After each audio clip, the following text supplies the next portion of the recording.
DIG ने बिहार में चुनावी तैयारियों का दिया ब्यौरा। ईवीएम पर उम्मीदवारों के कलर फोटो होंगे, हर बूथ पर होंगे। अब 1200 वोटर, मंगलवार को आ सकती है तारीख।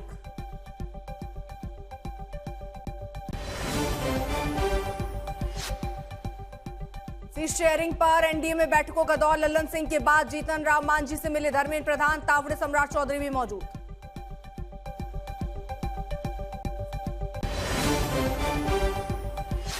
पाकिस्तान को लेकर संघ प्रमुख मोहन भागवत का बड़ा बयान। कहा, विभाजन के वक्त किसी ने हमारे घर के एक कमरे पर किया कब्जा, कल इसे लेना है वापस, हमें याद रखना है।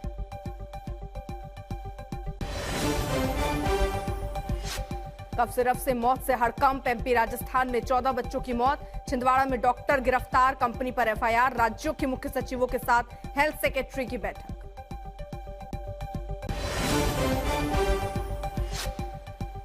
दार्जिलिंग में बारिश, लैंडस्लाइड का कहर, 7 लोगों की मौत।